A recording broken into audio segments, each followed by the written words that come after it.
విలేకరుల మిత్రులకు ముఖ్యమైన విషయం ఒకటి చెప్తానా. ఎంత ఘోరం జరిగిందంటే ఇంతవరకు ఒక పద్ధతిగా పోవాలా, దీన్ని రాజకీయం చేయకూడదనే ఉద్దేశంతో ఈ రోజు ఆగినాం. ఈ యొక్క 2 ఎకరాల 62 సెంట్ల భూమి మెయిన్ రోడ్డుకు లోపక్క వస్తారు. ఒక 98 సెంట్లు ఇదే ఫ్యామిలీకి సంబంధించిన భూమి మెయిన్ రోడ్డుకు 98 సెంట్లు వస్తారు. గతంలో 48 లక్షలు మేము కొన్నాం. ఆ 48 లక్షలు మేము కొన్న తర్వాత ఇదే మత పెద్దలు వచ్చి మాకు ఆ భూమి ఇస్తే రోడ్డు నుంచి ఈద్గాలే కలుపుకుంటాం, మెయిన్ రోడ్డుకు వస్తుంది అని చెప్తే ₹1 కోటి అడిగిన భూమిని కూడా నోరు ఎత్తకుండా ఆ రోజు ఎనికి ఇచ్చినాము. ₹1 కోటి మమ్మల్ని అడిగిన బీటెక్ రవి గారి దృష్టికి వస్తే బీటెక్ రవి గారు మమ్మల్ని అందరూ కూర్చోబెట్టుకొని మత పెద్దలు అడిగినారు కదా, మనకు డబ్బు కాదు ముఖ్యము, ఎనికి ఇచ్చేసేది భాష, మనకు మంచి పేరు వస్తుంది కదా, మనం కావాల్సింది అనేది ఈద్గా ముస్లింల అభివృద్ధి కావాలి కదా అంటే ₹50 లక్షల ఆ రోజు వస్తానే కానీ ఎనికి ఇచ్చినాము. ఎనికి ఇచ్చినాము 2014 నుంచి 19 వరకు. వాళ్ళ గవర్నమెంట్ వచ్చిన వెంటనే ఇదే కమిటీని సిఏ గారి దగ్గరికి పిలిపించి ఈ కమిటీ 53 లక్షలకు ఈద్గాను ఆ యొక్క భూమి గల్ల వాళ్ళ నుంచి కొన్నారు.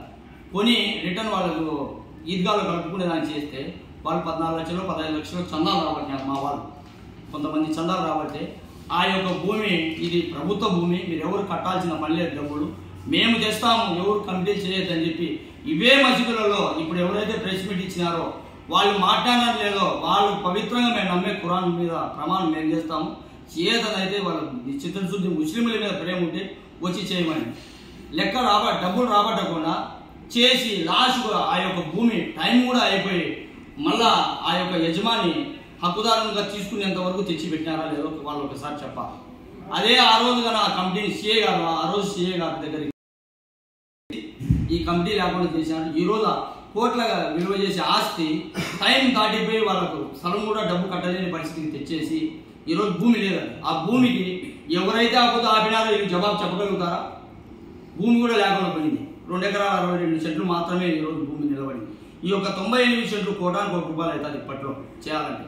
ఈ యొక్క వీళ్ళు వచ్చిన తర్వాత వాళ్ళు ఏమైనా డబ్బులు వాళ్ళకు మిగతా బ్యాలెన్స్ కట్టి వాళ్ళు హ్యాండ్ ఓవర్ చేసి మేము కూడా ఒప్పుకుందాం, మేము కూడా శాల్వాలు కప్పుతాం పొలంగా కాడికి వచ్చి, మాకేమి ఇబ్బంది లేదు, ఎందుకంటే మంచి చేశారు కదా.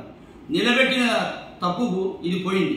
వాళ్ళు నిజంగా చిత్తశుద్ధి ఉంటే రేపు ప్రెస్ మీట్ పెట్టి ఖురాన్ తీసుకొని నేను కూడా వస్తా, మీరు ఎక్కడికి విలేకరులు ఇచ్చినా నేను వస్తా, నేను కూడా పవిత్రంగా నమ్మేది మేము ముస్లింలు ఖురాన్ నమ్ముతాం, తీసుకొని వస్తా, వాళ్ళు కూడా అదే ఖురాన్ నెత్తి మీద పెట్టుకొని మేము ఆ రోజు అడ్డుకోలేదని చెప్పగలిగితే నేను శాశ్వతంగా నాకు నిన్నటికి మొన్న నాకు పదవి వచ్చింది, పదవి కూడా రాజీనామా చేసి నేను వాళ్ళు చెప్పినట్టు వినేదానికి నేను సిద్ధంగా ఉన్నాను.